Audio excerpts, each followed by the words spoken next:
मी Raman Jadhav ITI Yavatmal आजच्या e learning क्लासमध्ये आपलं स्वागत करतो।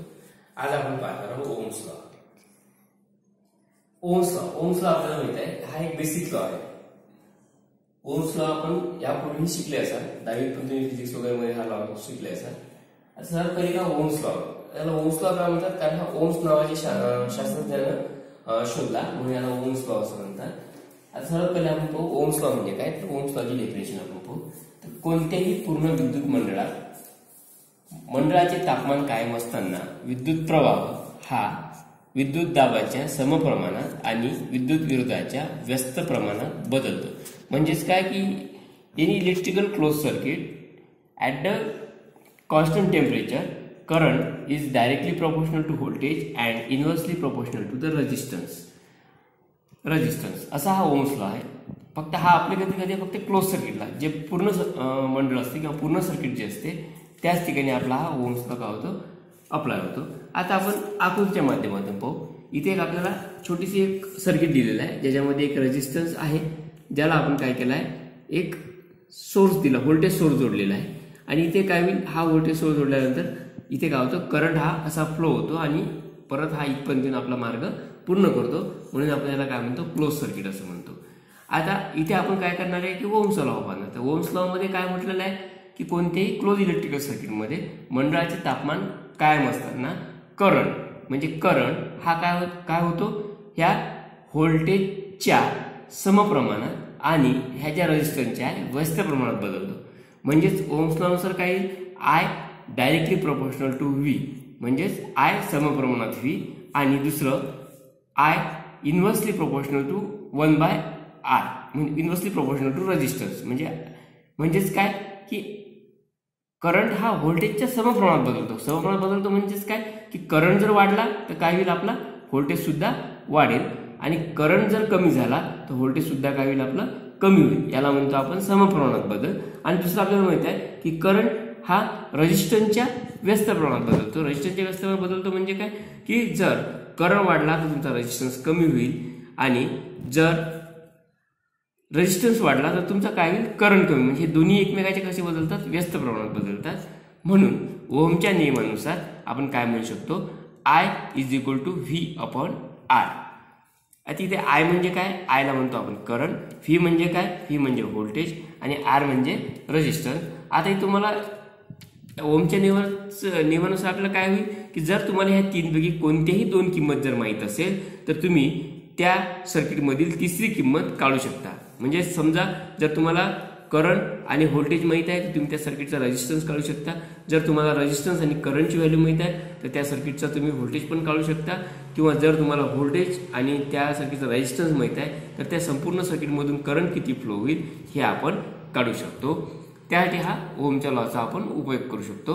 आता इथे तुम्हाला छोटा ट्रायंगल मध्ये दिलाय, इथे V, I आणि R असं लिहिलं आहे। म्हणजे हा जर तुम्ही ट्रायंगल लक्षात ठेवला तर तुम्हाला तिन्ही किमती काढण्यासाठी सूत्र म्हणण्याचा उपयोग होईल।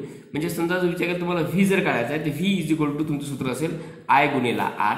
जर तुम्हाला I काढायचा आहे तर ओहम्स लॉ नुसार I is equal to V/R आणि जर तुम्हाला रेजिस्टन्स माहित करायचा असेल तर R is equal to V/I। या पद्धतीनं आपण ह्या ट्रायंगलचा उपयोग करून तिन्ही सूत्र तुम्ही लक्षात ठेवू शकता। आता आपण बघणार आहोत यावरील उदाहरण। तर आता आपण ओहम्स लॉ वरचं पहिलं उदाहरण पाहणार आहे। तर आपल्याला एक उदाहरण दिलं आहे, एका सर्किटचा रेजिस्टन्स 1.4 ओहम आहे, त्यास 230 व्होल्टचा विद्युत पुरवठा दिल्यास त्या सर्किटमधून किती करंट वाहील। आता उदाहरण सोबत असताना आपल्याला एक गोष्ट करायची की जे पहिले उदाहरणात दिलं आहे ते आपण प्रथम इथं काय करणार आहे लिहून घेणार आहोत। तर आता इथं काय दिलं आपल्याला एका सर्किटचा रेजिस्टन्स म्हणजेच कायची किंमत दिली आपल्याला R ची किंमत दिली आहे, ती आहे आपली 1.4 ओहम।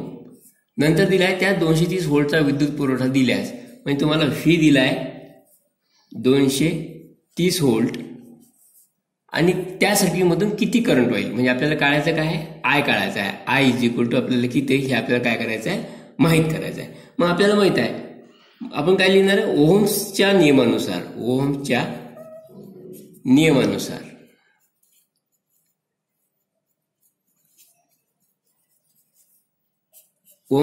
आपल्याला माहित आहे काय असते current I is equal to V/R। मग आता आपल्याला ते व्हीची किंमत माहित आहे, ती टाकली आपण, ती येईल आपली 230 अपॉन रेजिस्टन्सची किंमत आहे आपली 1.4 ओहम, ती घेतली. आणि नंतर जर आपण याला सॉल्व्ह केलं तर आपलं याचं जे आन्सर येईल ते येईल 164.29. आणि हे करंट असल्यामुळे याचे युनिट येईल तुमचं अँपियर. म्हणजेच त्या सर्किटमधून जो वाहणारा करंट आहे तो येईल तुमचा I is equal to 164.29 ampere. आता हे आपण एक उदाहरण पाहिलं. आता आपण एक तसं दुसरं उदाहरण पाहू.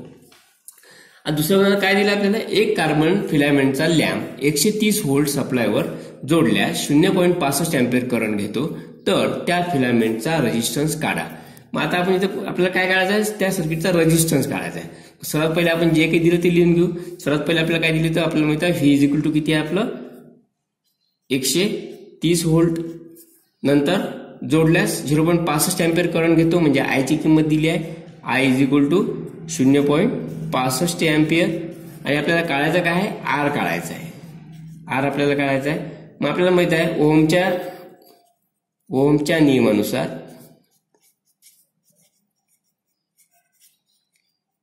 काय असते, I is equal to V upon R. म्हणजे आता मला आर काढायचा आहे म्हणून मी हाच फॉर्म्युला कसा लिहे, आर इज इक्वल टू, हा आर इकडे जाईल, आय इकडे येईल, व्ही अपॉन आय. हे आपल्याला माहिती आहे. हा इथं भागाकार तिकडे गुणाकार वर जाईल आणि हा इकडे गुणाकार, हा इकडे काय येईल, हा खाली येईल. म्हणजे R is equal to V upon I. आता याच्यामध्ये आपण किंमत टाकू. म्हणून आर इज इक्वल टू, व्हीची किंमत मला माहिती आहे 130 व्होल्ट आणि करंट मला माहिती आहे 0.65 अँपियर. मग आता आपण याला काय करणार आहे, सॉल्व्ह करून घेणार आहे. आणि हे जर तुम्ही सॉल्व्ह केलं तर याचं उत्तर येईल तुम्हाला 200. आणि हा रेजिस्टन्स आहे म्हणजे युनिट काय असणार आहे, ओहम. म्हणून ह्या सर्किटचा टोटल रेजिस्टन्स काय आला आपला 200 ओहम. या पद्धतीनं कोणत्याही जर दोन किंमत दिल्या असेल तर ह्या ओहम्स लॉचा उपयोग करून आपण त्या सर्किटमधली तिसरी किंमत काढू शकतो. तर अशा रीतीनं आज आपण पाहिला ओहमचा लॉ. ओहमचा लॉ आपण समजून घेतला. तो आपल्याला माहिती आहे की ओहमचा लॉ आपण पुन्हा एकदा आपण तसे करू की कोणत्याही क्लोज इलेक्ट्रिकल सर्किटमध्ये काय असेल, तापमान कायम असताना विद्युत प्रवाह काय असतो, हा म्हणजेच करंट हा व्होल्टेजच्या समप्रमाणात आणि रेजिस्टन्सच्या काय होतो व्यस्त प्रमाणात बदलतो.